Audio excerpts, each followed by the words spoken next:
Welcome to BitBoy Crypto, home of the BitSquad, the largest and greatest crypto community in all of the interwebs. My name is DZ, around the blockchain. Come to you Monday through Friday, 5 p.m. Eastern Standard Time. You know, today's Wednesday, June 29th. It's a great day. We're going to be talking about GDP contraction, Deutsche Bank Crypto freefall, Compass mining resignations, and we're going to be talking about these topics with the best panel we've ever had in the history of the channel. And don't forget, no channel's working harder to keep you in the know when it comes to crypto. But talking about in the know, we have Brad Varnell on that top right, Infinity Crypto, always bringing those great insights. Then in the bottom right, coming from a black hole, we have Your Biz. And you know what? Make sure you go follow his TikTok. We're trying to get that TikTok out of the shadow realm, out of the black hole, and into the light. Then on the bottom left, we have CryptoWendyO. She's still recovering from her 480 tacos. Glowing, just glowing off the camera right now. And then on the top left, she just got done with a really good speech at NFT NYC. Check out her content. I heard she rocked the crowd out there. Definitely was, showing people, hey, this is how you NFT NYC.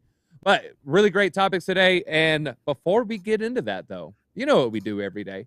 It's time for us to watch this black and white plane fly around the globe and say, hey, was that Alex Mashinsky flying away? All right, we're looking at Bitcoin right now. We are at 20,152, still holding on to the support above 20,000. I kind of want to look at the 24-hour, see how close we got. And you see a couple, we're playing underneath it. You can see a nice, strong support bounce in, wicking down slightly below recently, just as recently as, let's see, 124. Okay, just hours ago. And this is, about 3 hours ago.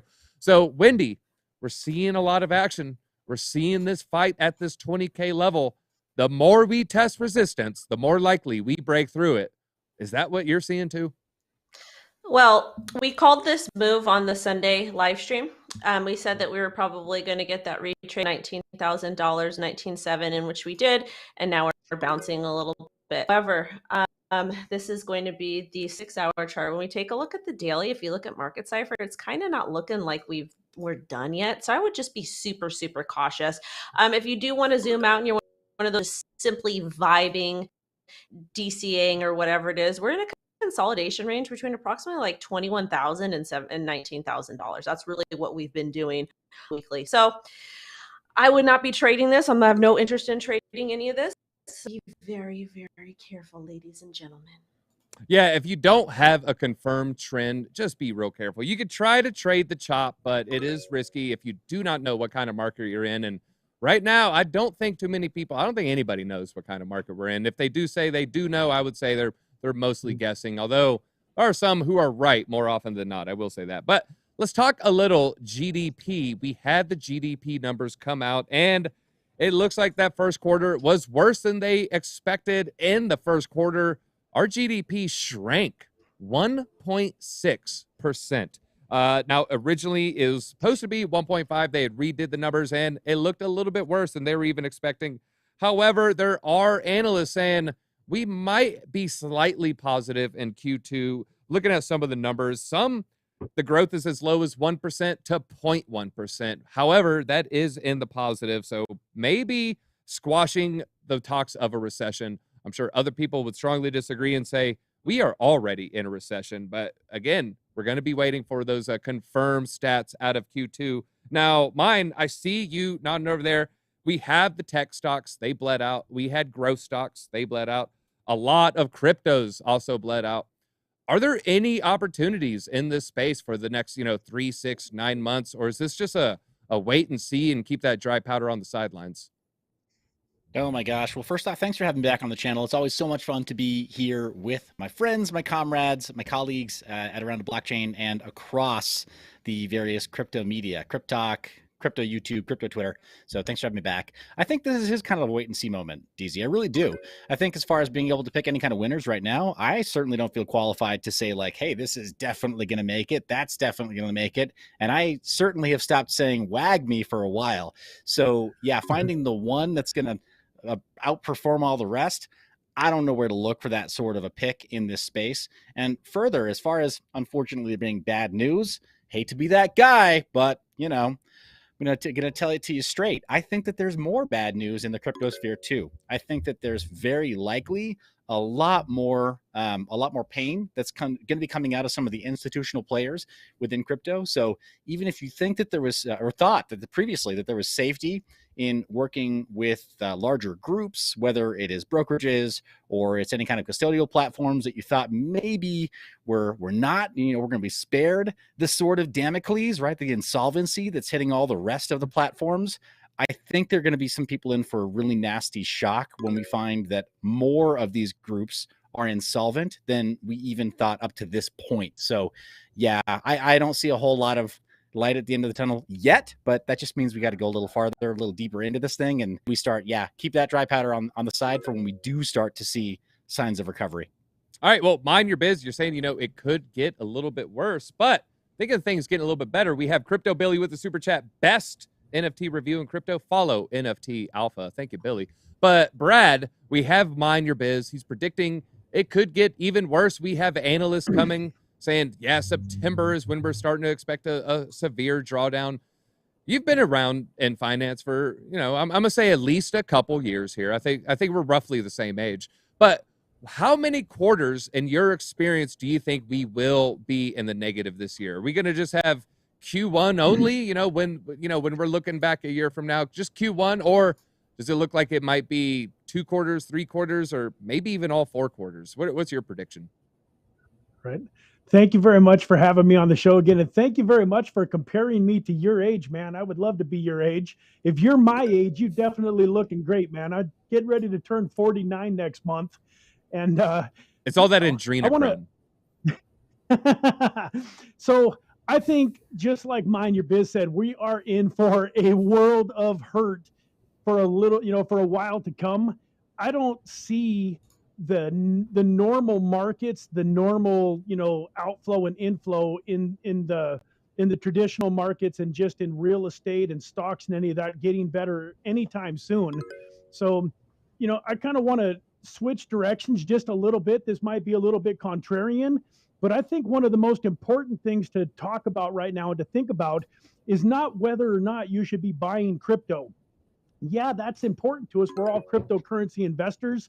And I do think that the habit is more important than the amount. I say that a lot to my kids. I say that a lot to people that I'm talking to when I'm trying to coach them. Like, I do think dollar cost averaging into the market is a smart play, especially if you're not used to investing on a regular basis, because once again, the habit is more important than the amount. A lot of people say, hey, I can't afford to put 10 or 15% of my income into an investment because I'm broke, man. Gas prices are high, food prices are high. I'm barely living paycheck to paycheck. Well, just take a few bucks, $5 a day, $1 a day, 1%, whatever it is, decide on an amount and start getting it into the market so that you've got the habit. But, the last thing that I want to say that I think is outside of crypto is right now, if you are trading time for dollars, in other words, if you're going to work and you're earning money on a paycheck, you are in big trouble over the next couple of years, folks. Right now is not the time to be working for somebody else and have that be your only source of income. If you want to make it through what's coming, in my opinion, over the next few years, you need to start figuring out ways to create income outside of the traditional job market. Start creating side hustles, start making money on the internet, start your own YouTube channel, Twitch, whatever it is that you're passionate about. Right now, people that are forced into making a set amount of money are not going to be able to afford all of the increases that are coming, because we're just in the beginning. Gas is getting higher, food is going to get higher, housing is going to get higher.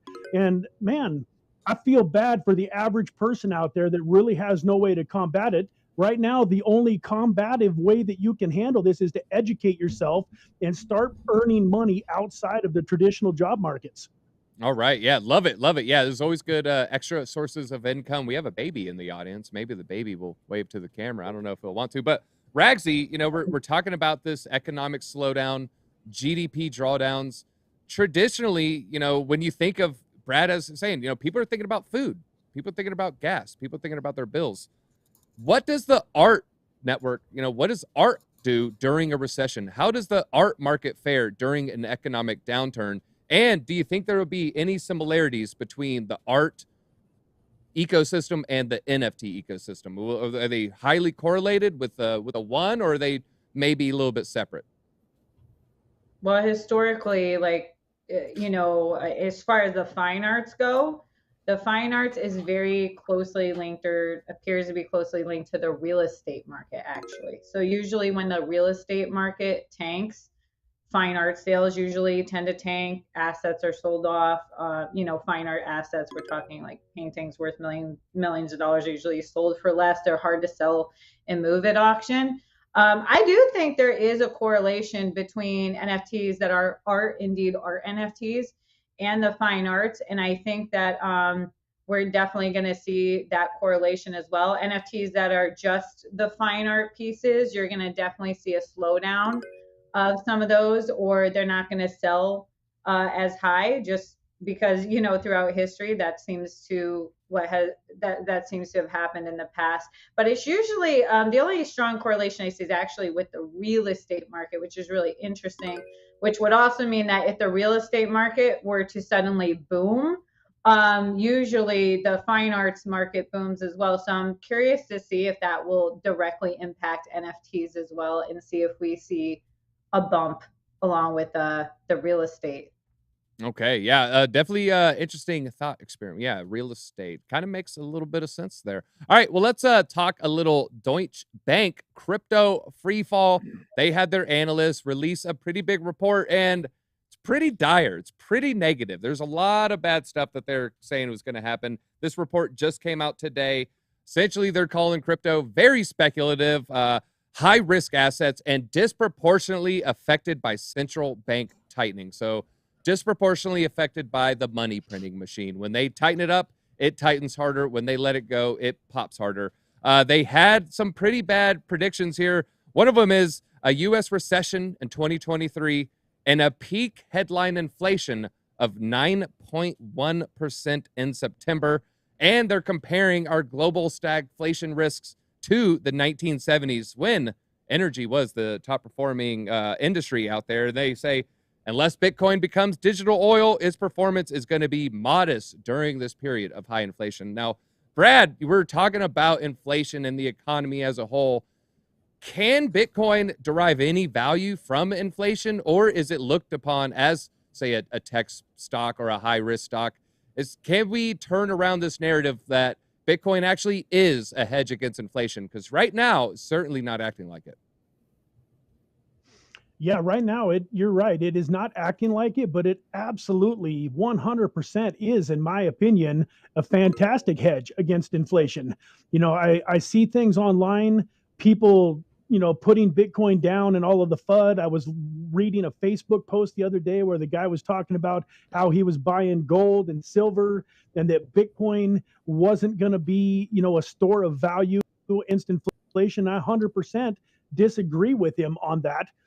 Unfortunately, it's just taking a little bit longer for the narrative to play out, but people are going to find over the next 2, 5, 10 years, Bitcoin is absolutely the best store of value and the best hedge against inflation.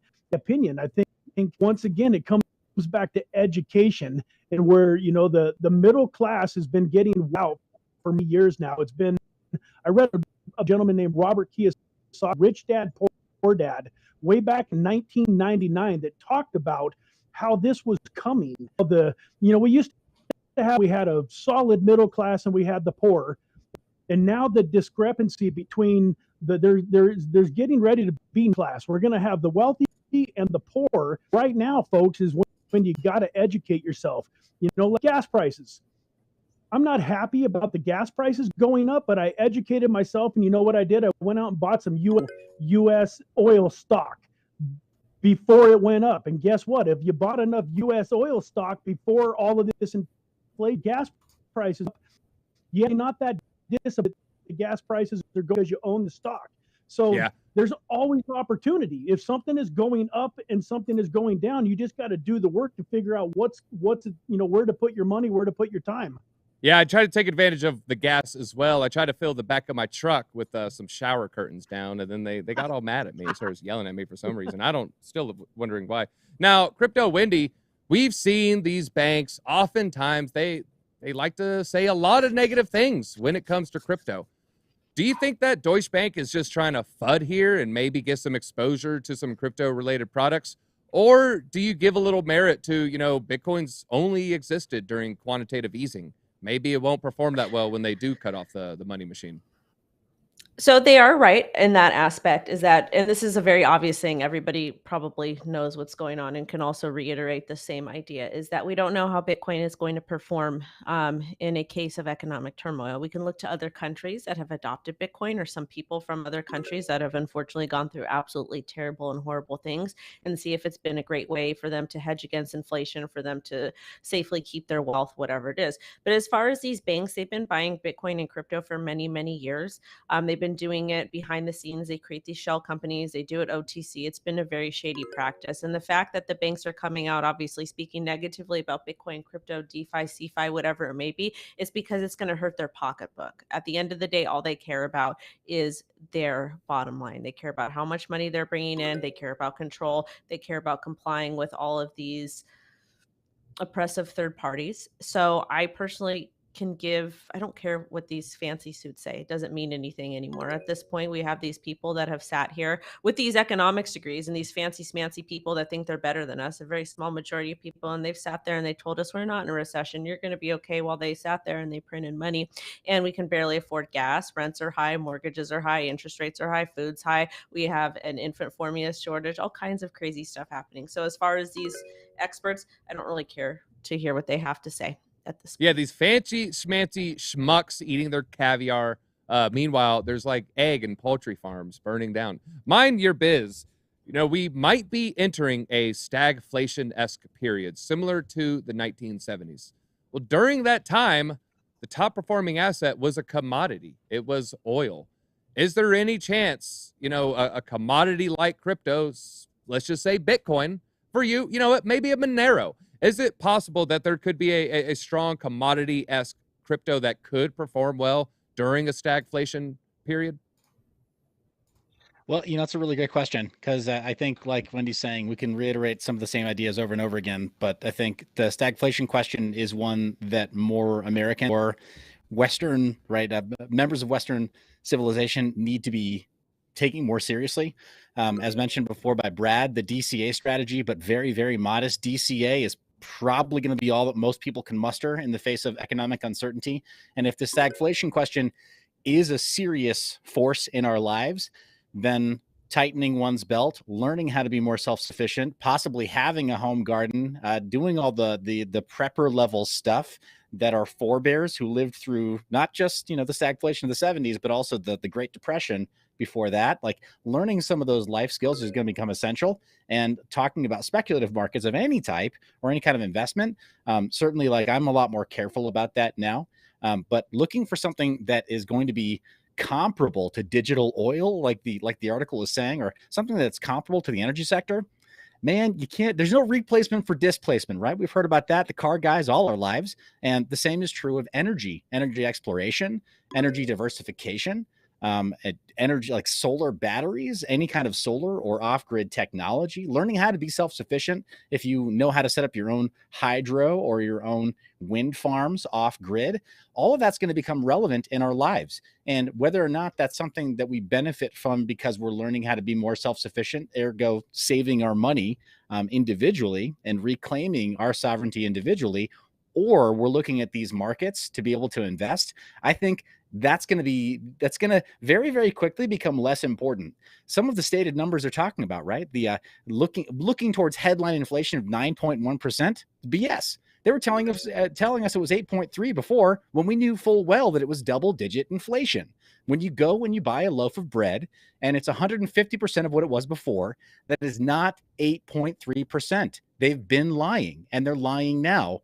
So yeah, learning self-sufficiency, that is the new oil. Learning how to do energy or how to store energy off grid if you have solar, properly have your own lithium-ion and capacitor walls to power your home. That is the new oil. Be concerned about that right now. I would say maybe be a little bit less concerned about whether or not Bitcoin compares to crude oil on a chart. Yeah, liars, or as Holden Caulfield would say, rotten Scoundrels. finks. Yeah, scoundrels, rotten finks. I don't know why I quoted Holden Caulfield.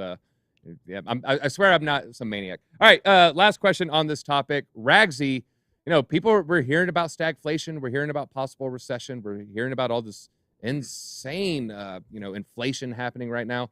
So people are looking for, what blockchain is building, what blockchain is prepared for the future. What is maybe one of these up and coming, maybe, just something smaller than Bitcoin, smaller than Ethereum. What blockchain are you looking at that, is building during this period of economic turmoil that has you a little excited? Well, truthfully, it is Ripple. I knew you were going to say it. I knew you were going to say it. I knew you were going to say it. But, I think it's going to be interesting to see, because overall, we're going to see who the true innovators really are, right? We've seen that, throughout history with all different kind of, financial cycles, whether it be crypto or the stock market. The bear market usually goes in 3 phases. First phase is, are we in a bear market? Second, you'll see major things starting to happen. People get liquidated out. We kind of saw what happened with Terra Luna, and now we see some hardships with some of these exchanges, which is very sad. And then it goes into that third phase there where there's almost like nothing going on. And that's the grit period, I believe, where these different blockchains and even NFT projects on top of these blockchains are going to see if they'll survive and if they're truly innovative. Because I always believe, like, whenever the markets are super, super low, that is the best opportunity to find the true innovators, whether that be, stocks, crypto, whatever, or fine art, whatever. Those are the buying opportunities. It's an opportunity to get things at, fair value. But aside from that, it also gives those companies an opportunity to really, get their strategy together to survive the hardships. And that's where the real innovation comes from. And one of the companies I do see that's going to be very innovative, especially with its new NFT launch, is Ripple. I love what they're doing with XRPL. And, that's one of the new things they're doing on top of everything else that we already know. But yeah, it's going to be interesting to see what these different blockchains come up with during this hard period. Yeah, for those who don't know, XRP is going through an upgrade that will allow NFTs to basically hit the next level where it needs to go. Right now, you can't have royalties. So if you want a successful NFT marketplace, you have to be able to have royalties. So just a little inside baseball there. All right, let's talk about some mining. Compass Mining had some resignations. This is a Bitcoin hardware mining company, and they announced the resignation of not just their co-founder, but also their CEO and CFO, the CEO and co-founder, Whitney Gibbs, and the CFO, Jody Fisher. And this apparently stems from their inability to pay 3 months of electricity. They had a letter from, I want to say it was from the utility bills mining, or the facility in Maine. They said, all you had to do was pay $250K for 3 months of power consumption. They tweeted on Monday. And since you don't give your clients the serial numbers, I couldn't even help them. So apparently just didn't pay the bills. Now, Mind Your Biz, I think this kind of speaks to a broader narrative of Bitcoin mining. And I kind of want to just get your thoughts on the profitability levels right now, because at 69,000, you mine a little Bitcoin, there's a really good chance you're in the profit. I don't care where you're getting your power from. It's just going to be economically feasible. Well, now we're down a significant portion, down roughly 80%. Generally speaking, I know there's different energy costs all over the world. Maybe you have your own water plant. I don't know, you can have your own nuclear facility in your backyard. But broadly speaking, generally speaking, is it profitable to mine Bitcoin at this moment? Well, first off, to your point about having a nuclear reactor in your own backyard, I would say to anybody who is involved in policy, please allow for micro nukes residentially, because that would change the game for the entire world. Hey, First Amendment, right? First Amendment. I can have a nuclear weapon. I think that's what George Washington meant. Well, I'm just saying, like, I believe in creating nuclear energy at home. So, don't persecute me for my beliefs. Let me do this. But so first off, I just want to say to Whit and to Jody, you did the right thing. by falling on your swords and by taking this this PR a situation head on the way you did. I think that's extremely important for companies like that to act as responsibly as possible. So kudos to the exec team at Compass Mining for doing the right team. Just disclosure, like I know Whit outside of headlines like this. So I hope that they land on their feet. I hope things are okay for them and the rest of the people who are employed by this company, because there are families and there are mortgages that are paid for by by companies like this too. So this is never without, the fallout is never without collateral damage, right? So so kudos to them for doing the right thing there. As far as it being profitable to mine right now, DZ, we're getting into a really interesting inflection point with the cost for power, with some of the energy crisis that's going on, right? With the rising cost for power to be able to generate it in various locations and then run it out to operations like this at large scale. It's really tricky. And a lot of these companies, it's not just Compass Mining, a lot of these companies that are sort of institutional mining groups, they're struggling. I've been a longtime proponent of at-home, small to mid-scale mining, because that puts you in direct control of the profits and it puts you in direct control of the margins, puts you in direct control of the full operation. So without taking too much time, I'm just going to say I still think that's the way that Satoshi intended for mining to take place on Bitcoin, and the way that proof of work, at least when you do participate in proof of work mining, the way it's supposed to be done. There are other paradigms for chain security, but for proof of work, I think that the only way to ensure that you're profitable long-term is to set up your own renewable energy situation and see to it at the level that you can manage either by yourself or with a small group of family and friends. But that's all I got to say about that. All right. Well, Wendy, Seth brings up a good point speaking about proof of work. As energy costs just, I want to say, skyrocket. They're accelerating greatly.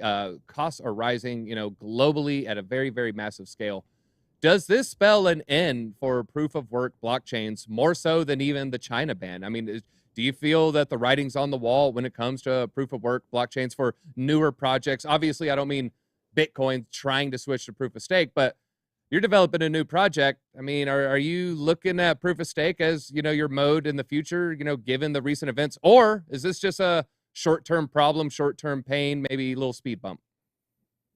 So a couple things I want to say about this. First and foremost, there were some very interesting beginnings with Compass Mining from the very, very, very beginning. And a lot of unethical things happened with some of the early on people that are now leaving the company. So without me saying too much information, be nice to people, because karma sucks. It really, really sucks. Be nice to people. Karma sucks. It's unfortunate what's happening, because yes, it's an entire company that's going under, but I do believe that Bitcoin mining economics are so, so important, especially when you're trading Bitcoin. It's kind of like looking at the actual balance sheet or the Bloomberg terminal. I know Seth from Mind Your Biz, he can contest to this too. It's super, super important. As far as electricity costs, I don't think Bitcoin maxis are going to necessarily care about that. Bitcoin is very special because it has a very unique proof of work mechanism. While we do have proof of stake, but proof of stake isn't as secure. Okay, proof of stake is not as secure. So for somebody that's looking for a particular blockchain, well, I guess Bitcoin maxis don't even call Bitcoin, say that Bitcoin has a blockchain anymore. I don't know, Seth, you're gonna have to correct me there. Yeah. But one thing that they do. Oh, they do. Okay. Well, one thing I am going to say is that I like Bitcoin because of the way it functions, because of the way it works. I understand that the cost is higher. And sometimes maybe if I send Seth Bitcoin, or if I send Ragzy Bitcoin or Brad or DZ or whoever, that they might not get it as fast and I might pay a higher cost. But I do prefer Bitcoin. That's why I'm not a maxi on anything. I like to use different products for different things. So I still do think that this is not going to be detrimental to Bitcoin. I think that once price goes back up, things are going to, end up evening out. I just feel like a lot of people, especially in the mining industry, did not make smart financial decisions. They used collateralized loans without actually understanding how those work, and they just didn't manage their stuff properly. So my personal opinion, I hope everybody is well and good, but be a nice person, because karma is not a good thing. No, I think that's a good point when you said I don't use just one blockchain for one thing. I use different blockchains for different things. It's not, crypto isn't a one coin fits all strategy. Gaming is going to be different than something for DeFi, which would be different for an investment. But all right, Ragzy. And NFTs too. Yeah, NFTs. It's just like XRP soon. And speaking of XRP, we have Ragzy, whose lipstick matches the underside of Seth's hat, chat pointed out. And you know what? I can't stop looking at it. All right, so Ragzy, this company just had an aggressive upheaval of leadership here. Came out in front, like Seth said, they stepped in front of this, the CEO's down, the co-founder, the CFO. Is this enough for someone to trust a crypto company moving forward? We're seeing implosions left and right. So in this space, do you say, they changed a couple people, I trust them now? How do you land on that? This is just my personal opinion, but something I live by is a company is only as good as its leadership. I mean, you can have the most innovative tech in the world, and if you have poor leadership, it's not going to survive. I'm not to judge if like who was a good leader and who wasn't, but we've seen, just this past year, a lot of CEOs resigning, a lot of CEOs stepped down, maybe some CEOs skated out of the deal, cut out of the deal maliciously. In my opinion, it's like a Ragzi rule. You can't lose your MVP. If you lose the MVP, and I had that cryptocurrency, I sell the asset immediately. The leadership to some of these blockchains is so important because they are the innovators, and even if in the non-crypto world, look what happened to Apple when they lost Steve Jobs. They eventually hired him back. To make a long story short, it's so important that these blockchains, keep and retain their leadership, but they have good leadership, because that's also a problem we've been seeing in the space, right? With a lot of controversy and different things going on. So, with any of these blockchains, I look at who's leading the company, who's the CEO, what are their beliefs, what are their beliefs on innovation of the blockchain. I've had the pleasure of meeting, some higher ups and some blockchains. Brad Garlinghouse is one of them, and it's just like, I see the value that these CEOs and these, board members really have over these blockchains, even though it's tech, even though it technically runs themselves, they're so integral to the growth. So I don't think it's good, for any cryptocurrency or blockchain if they're losing some of their top executives or top developers. It's ultimately, in my opinion, bad news for the company. Yeah, it's a good point. A team's only as good as their MVP. Hey, the Chicago Bulls didn't win a championship 95-96. What was missing? A little guy named Michael Jordan. All right, now last question on this. Brad, clearly energy levels, they're skyrocketing. It doesn't seem to be any near in sight. We're about to enter winter, which should be quite detrimental for some of these Eastern European countries, Western European countries, people that rely on, what was previously cheap oil. And as it creeps up, homes have to heat during the winter. There's a lot of cold places on Earth where people, for some reason, choose to live. So it might get worse before it gets better. Do you think that any of this will equate into a higher Bitcoin price because the costs cost more? I don't think we're going to see a much higher Bitcoin price for a while to come. I think all of us agree here that the next 2, 5, 10 years are going to be amazing eventually. But I think in the short term, for the rest of this year, I'm not expecting a whole lot of positivity. In fact, I'm still in the camp that we could see, $12,000 or $13,000 Bitcoin, over the next handful of months, which is one of the reasons that when I do talk about dollar cost averaging, I'm with Mind Your Biz. Do it slowly. Keep a nice chunk of dry powder on the sidelines and get it in there a little bit at a time. There's no reason to go all in right now. I think if anybody went all in right now, they would be proven to be very profitable in a few years. But why go all in right now when you might get another 50, 75, 90% discount on some of these amazing altcoins like XRP and Chainlink and Cardano and Polkadot? I mean, I would love to see some $1 or $2 or $3 Polkadot and so on. So yeah, I don't see a whole lot of positivity in the market, and I think that the powers that be, the elite, are still doing the best that they can to hold everything down. So even if there was some positivity, they would figure out a way to create some FUD and create some fear around it. I don't see Bitcoin going up, anytime in the near future, unless it's a relief. We might get a relief rally. I would love to see Bitcoin run up to $30,000, $35,000 before it goes down. to that $12,000 or $13,000 range, give opportunity to maybe unload a few tokens and then buy back, 2 or 3 times as many tokens when it comes down. But yeah, in the short term, I don't see we're a long ways away from ever seeing a new all-time high on Bitcoin, in my opinion. Yeah, my prediction, not that anyone asked, but my prediction, I think a lot of people, just due to the unsure climate, they might turn their rigs off instead of operating at a loss to stack and maybe hope to sell at a higher cost in the future. So that would then lower the price. But that is all we got time for. And it looks like Mind Your Biz is the winner with that green brim. You decided to win. So, hey, my friend, feel free to leave us with a few parting thoughts, sir. Well, first off, it's great to be back, and I wanted to remind the audience to please go sub to Mind Your Biz. You can do that by going to sub.myb.lol. Every click counts, but don't neglect the other panelists here. Ragzy is amazing. Brad drops tremendous alpha right now, and obviously Wendy, she's an absolute queen. So follow everybody on the panel. Appreciate you having me back, and I love the diversity of thought and opinion. Love being here with my friends, my colleagues. Guys, have a blessed day. That's what I got for you. Was a great panel, Amen. maybe the best we've ever had. But that is all we got time for today, BitSquad. And until next time, easy out.